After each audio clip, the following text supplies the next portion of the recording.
বিরুদ্ধে কেন নিষ্ক্রিয় পুলিশ? 2019 সালে খুন, শাহজাহানের বিরুদ্ধে মামলা, তাও কেন পুলিশের ধরাছোঁয়ার বাইরে ছিল শাহজাহান?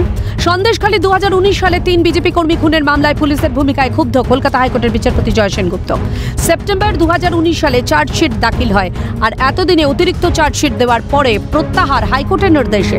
রাজ্যের উদ্দেশ্যে বিচারপতি প্রশ্ন করেন, এতদিন ধরে কি করছিলেন? 4-5 বছর ধরে একই অবস্থান, এতদিন পর হঠাৎ কি এমন ঘটলো যে আপনারা অতিরিক্ত চার্জশিট দিতে মরিয়া হলেন? আগে কেন মূল অভিযুক্তর নাম বাদ গেল, আর আজ হঠাৎ তার নাম জুড়েই বা চার্জশিট দেওয়ার চেষ্টা কেন? Not fair. মানুষের বুঝতে কিছুই বাকি থাকে না। দুটি চার্জশিটে যা ভুয়ো তথ্য প্রমাণ গেছে তা পৃথক তালিকা করে রাজ্যকে জমা দেওয়ার নির্দেশ হাইকোর্টের। 21 এপ্রিল পরবর্তী শুনানি। 2019 সালে লোকসভা ভোট পরবর্তী হিংসায় সন্দেশখালীর ভাঙ্গিপাড়া গ্রামে 3 বিজেপি কর্মী খুনের ঘটনায় এফআইআরে নাম ছিল শেখ শাহজাহানের। নাজার থানায় খুন ও অস্ত্র আইনে শেখ শাহজাহানের বিরুদ্ধে মামলা হয়। প্রত্যেকের বিরুদ্ধে চার্জশিট পেশ করা হলেও অভিযোগপত্রে 1 নম্বরে নাম থাকা শেখ শাহজাহানের নাম ছিল না চার্জশিটে। ফলে এদিন পুলিশের ভূমিকায় আবারও প্রশ্ন উঠল হাইকোর্টে। আবারও হাইকোর্টে মুখ পড়ল পুলিশের। অভিরূপা হাজরার রিপোর্ট, ক্যালকাটা নিউজ।